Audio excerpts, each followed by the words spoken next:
Let's go back, all the way back to the very first words of the Bible. We're about to hear a story that doesn't just tell us how the world was made, but actually reveals why we were made. Let's explore this incredible truth together. In the beginning, God created the heavens and the earth. Just think about that for a moment.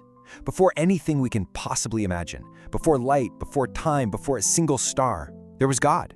And out of that complete nothingness, He chose to begin. It's like a vast, silent, dark canvas, just waiting for the artist to speak. The Bible describes this state as formless, empty, dark. Can you even picture it? It's not just blackness, but a deep, tangible darkness hanging over this huge, chaotic ocean. There was no shape, no substance, just this profound silence, filled with waiting potential. And into that absolute void, into that complete and total emptiness, a voice is about to break that eternal silence.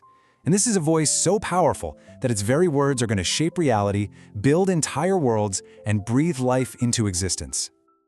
And God said, "Let there be light," and there was light. And just like that, with a single command, the darkness is completely shattered. Light just explodes into being, brilliant and pure. This is the very first act of creation, splitting what was from what was about to be.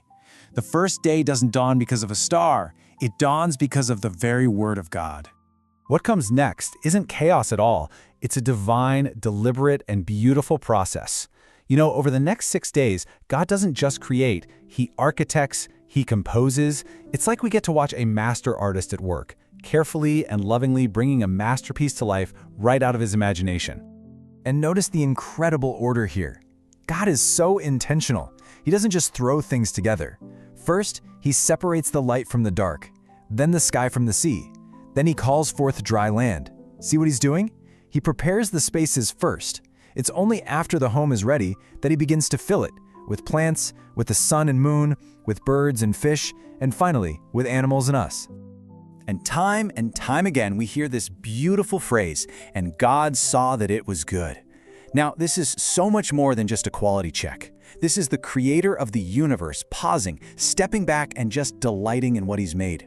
It's this expression of divine love and satisfaction, declaring that every single part of this new world is packed with His goodness and His purpose. So the world is prepared, it's filled with life, and it's declared good. But the work isn't quite done, because now, on the 6th day, the whole tone of the story shifts. It gets really intimate, really personal, because the pinnacle of all creation, the centerpiece of God's entire design, is about to be revealed. Listen closely to the difference here, because it's profound. For the animals, God speaks to the creation, saying, "Let the land produce." But for humanity, God speaks within the Godhead, within Himself. He says, "Let us make mankind in our image." The language completely changes from a command to a counsel. This isn't just another creature being made, this is a deeply personal, relational act. This idea is called the Imago Dei, the image of God, and it's not about looking like God physically. It's about being created to be His representatives here on earth. What a sacred trust. We are stamped with His likeness. We're given this capacity for creativity, for justice, for love, and for relationship. It's a high calling to reflect His very character and to care for this world He has made. So God created mankind in His own image. In the image of God, He created them. Male and female, He created them. And here's the crucial, earth-shattering point. From the very first moment, every single human being, male and female alike, is declared to have inherent, sacred value. Not because of what we can do, but simply because of who made us and whose image we carry. The masterpiece is finally complete. Humanity is here. And after 6 days of this incredible divine work, God does something just beautiful.